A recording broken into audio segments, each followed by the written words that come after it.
Coming up on Crime Files. It's a beautiful spring day in New York City. Everybody was outside. The kids were in the playground, so the vibes are really positive. But it soon takes a deadly turn. She had several stab wounds about her body. It's blood everywhere. Somebody stab her! It's like a horror movie. A grieving mother. Nobody out here know the feeling that I'm feeling. A desperate manhunt. What does a child do to deserve something like this? A city on edge. A murderer on the loose. I want this guy caught. And a community questions who will be next. Going to 75th! We not stopping. Whoever did this, we're not stopping. We're going to get you too. Crime Files starts now.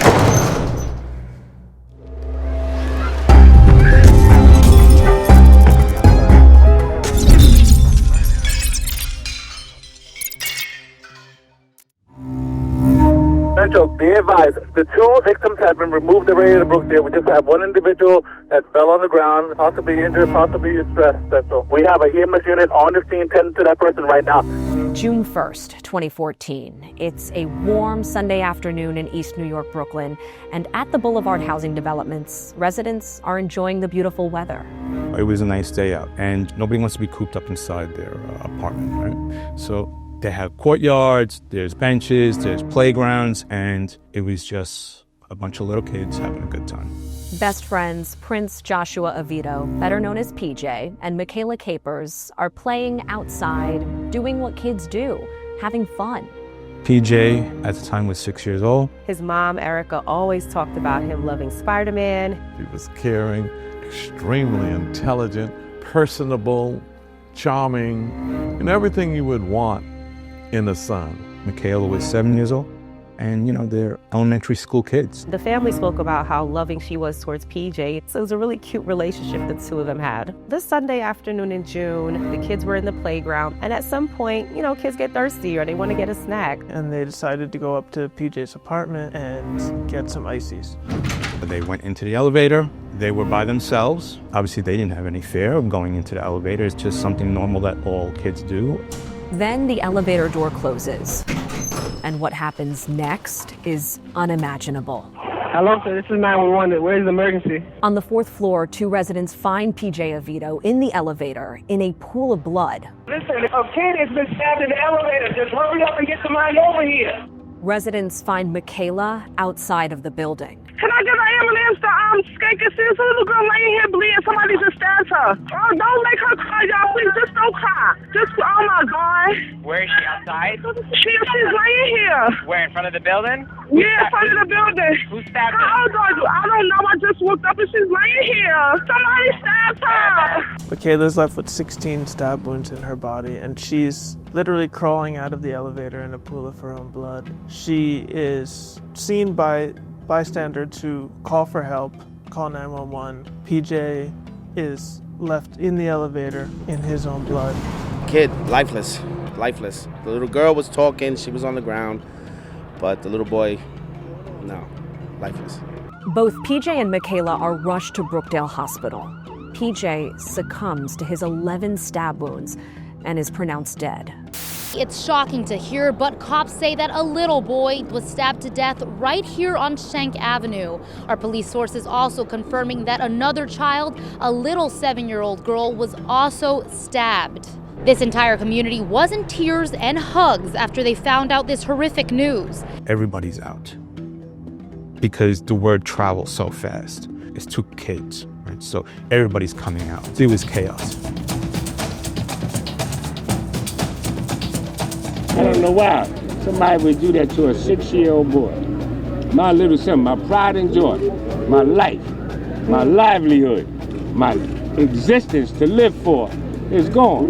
Took my heart away. That was my backbone. We had witnesses that were outside that saw when they saw somebody fleeing the location, but we also had a witness that actually saw the two kids going into the elevator, going into the building, and saw a male that was following right behind them.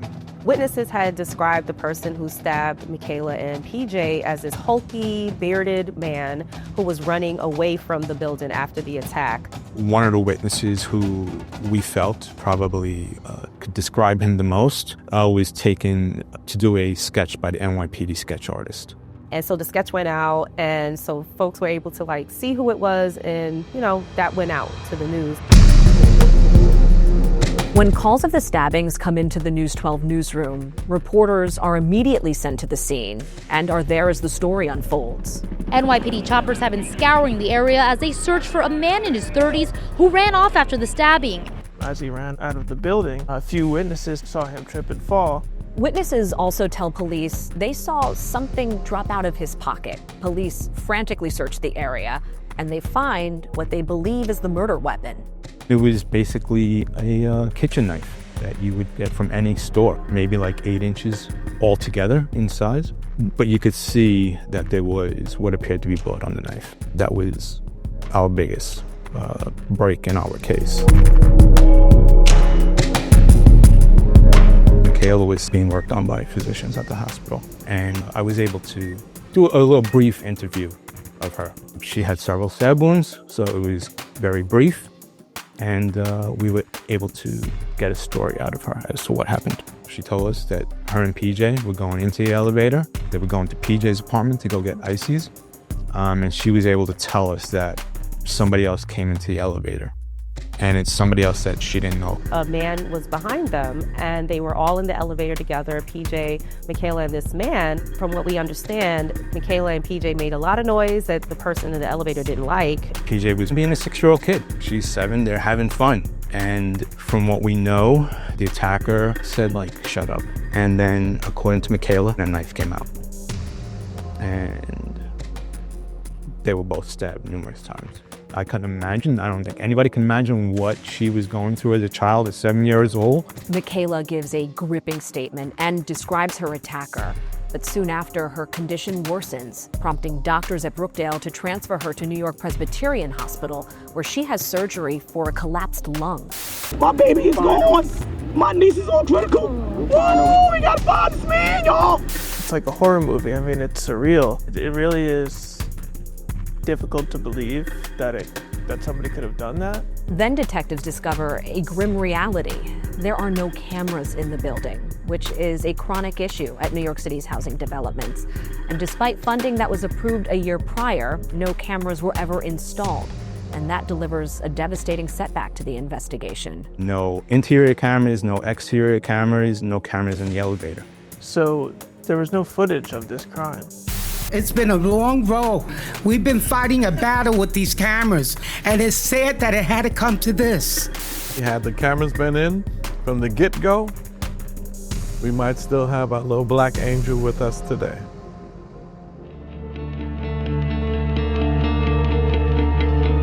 Little PJ is gone. Michaela's in critical condition, and the community is on edge with the killer of an innocent child at large. Then detectives make a chilling connection. An 18-year-old college student, Tanaya Copeland, had been brutally stabbed just 2 days before PJ and Michaela's horrific elevator attack, and a similar knife had been used. This brutality comes on the heels of another stabbing. An 18-year-old girl was stabbed to death Friday just blocks away. They were only 2 days apart. They were in walking distance from each other, and what appeared to be the same make of knife that was used. There is now 1 or 2 individuals who are willing to take lives. So this is a crisis level situation. We all hit the streets, and I'll never forget that day. The community was out in force, en masse, and we're gonna look for this guy. We didn't wait for the police or anybody else. And we put out flyers, we went all throughout the community. As detectives continue the manhunt, tips are coming in from the sketch released of the killer. They are also waiting on DNA results from the knife recovered at the crime scene. Even though we know we have a murder weapon, at the back of our mind, we're wondering, okay, is there gonna be DNA? More than likely, we're gonna have our victim's DNA, but is anybody else's DNA gonna be recovered on a weapon? Day 1 goes by. How come they haven't caught him yet? Day 2 goes by. Are they seriously putting all their resources into it? Day 3 goes by. Are they going to prioritize this? And that was the tension. As the community's demanding answers, another stabbing. This one on a subway in Manhattan. there was a homeless person that was sleeping on the train, and he was attacked while he was sleeping. That victim was removed to the hospital, and he survived, thankfully for him. But it was just another totally unprovoked attack. Copeland, unprovoked. PJ and Michaela, obviously unprovoked. And then you had this male that would just happen to be sleeping in a train. All unprovoked, all with a knife was used in all three crimes.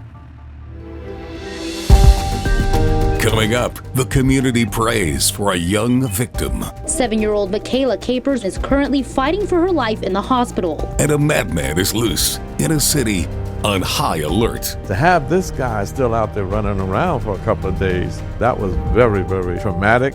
When Crime Files continues.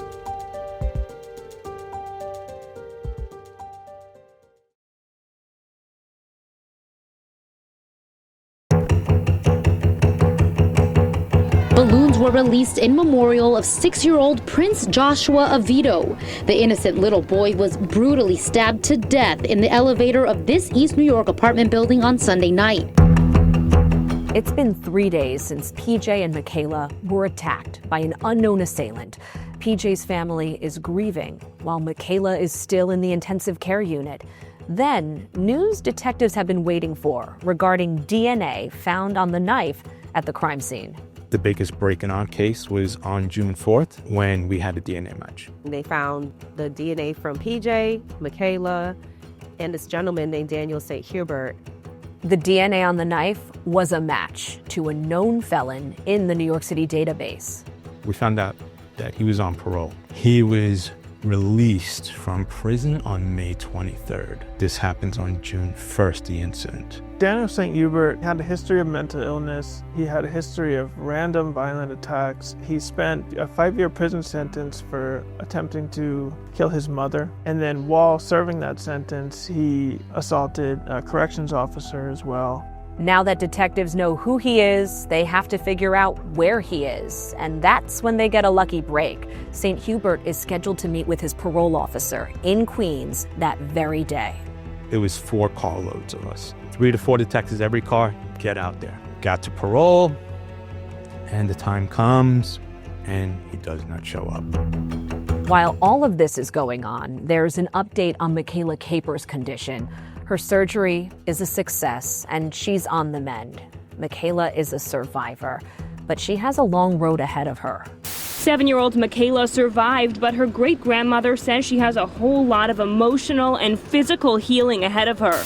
It's just the resilience of Michaela that you really feel, of her physically crawling out of the elevator to save her own life to get help for her best friend PJ. It's just, it's beyond words. He is a black male, 27 years old, with 9 prior arrests. We're asking the public to, if he is seen, to please call 911. Everybody should consider him armed and dangerous. 1 child was killed and 1 child was seriously injured. And when you're messing with kids, it's like code 0. They were calling for someone to say something, and the community definitely rallied around that. It was the most tense-filled moment for the community to have this guy still loose. What he did, a horrific act, and yet he's still out there running around. With St. Hubert a no-show at parole, detectives hit a wall. So a judge issues a warrant to allow access to his cell phone data in real time. We relied on his phone, and for several hours, we could see that the phone was moving. It might have been a minute or 2 behind the actual time that the phone pinged, that we were there, but we were doing the best we could. And everywhere where that phone was going, you had 4 NYPD cars following along. At this point, St. Hubert's phone signal goes dead. Police believe because he was in the subway. Next location ping, Manhattan. And we went for several hours, basically just chasing where this phone was going. Then around 8 p.m., a ping back in Queens. When Narsing's team arrives, they see a man who fits the description of St. Hubert drawing graffiti on a stop sign. They confirm it is Daniel St. Hubert and swoop in for the arrest. And they discover he has a knife in his possession. We attempted to talk to him. The only thing he mentioned, it was very brief. He mentioned something about Satan has powers. And then he requested a lawyer. Police caught St. Hubert Wednesday night on this street in Queens near JFK. Cops say they identified him through DNA found on the knife at the stabbing scene and used his cell phone to track him down. He was lucky that he was found by the police because the community was outraged. And you can't get around in the community. The word gets out. You know, people just wanted to see him. But it was a sense of relief that he's off the streets and he can't harm anybody else. At first, it seems that St. Hubert might mount an insanity defense.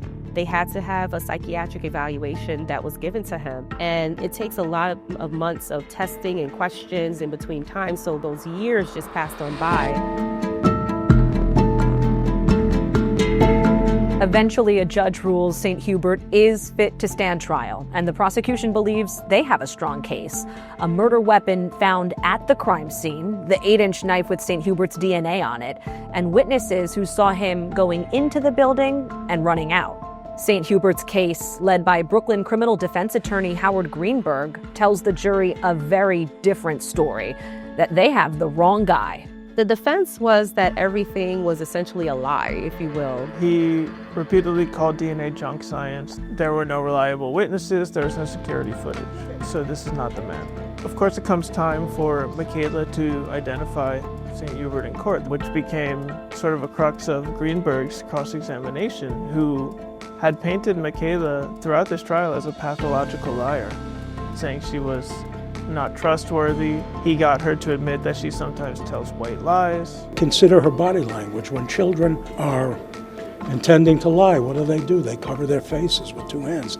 They don't make eye contact with you. They pull their sweater over their face. I mean, you guys are seeing it. And was saying and told her that she was identifying St. Hubert just because she saw him on the news.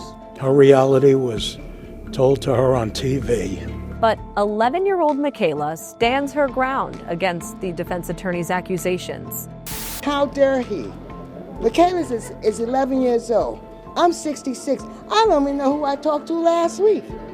But I know what tragedy, when something bad happens to you, you will never forget. And the bottom line is, that face she pointed out in court. So I remember thinking, did the prosecution prove beyond a reasonable doubt? I'm not sure. Coming up, a verdict 4 years in the making. A verdict reading in a criminal trial is always intense. As family members hope for justice. Everyone's holding on to their seats. This is the culmination of years of grief, of trauma, feelings of insecurity in the community. It all comes down to this. When Crime Files returns.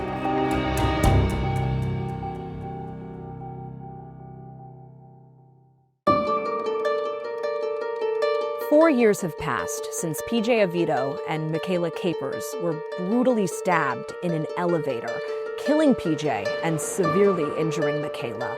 Accused killer Daniel St. Hubert has pleaded not guilty, and now the case is in the hands of a jury.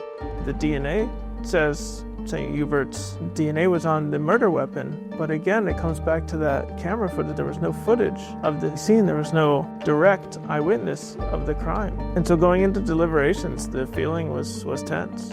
Daniel St. Hubert's trial lasts 2 weeks, and after 2 days of deliberation, a verdict. The judge makes sure that everybody's quiet so that the jury can be heard. After 2 full days of deliberations, the jury finding Daniel St. Hubert guilty. PJ can now rest in peace, and Michaela can now live her life to the fullest as best she can. He is being convicted of fatally stabbing Avito and nearly killing 7-year-old Michaela Capers, who testified in this case. She's always believed that the bad man would be put away. He would never be able to hurt nobody. On all cases, you want to know, okay, was there a motive?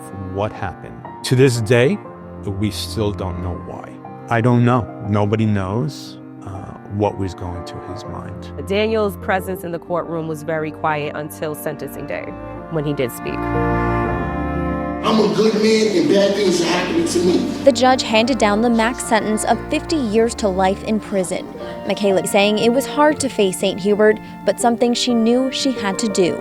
If I wasn't brave for PJ, the man would never have been put away. I won't have to ever see his face again, and he can't hurt anyone. It's been a decade since this crime happened. It was a case that shook the city. I think ultimately it's a case that makes the city stronger, maybe makes us more community-driven. As a result of this horrible tragedy, New York City installed 17 cameras at the boulevard houses within weeks of the attacks. And in 2018, a community center named after PJ Avito was opened. In the face of adversity, community tends to thrive in New York City. And so I think this case brought that out of us. And today, Michaela Capers is 18 years old, and she's just like any other teenager, taking selfies, posing in her beautiful prom dress, and going to college. She's a walking miracle to be able to have that kind of strength and fortitude and courage to come out and still be able to live a normal life after that. I think she's gonna be all right.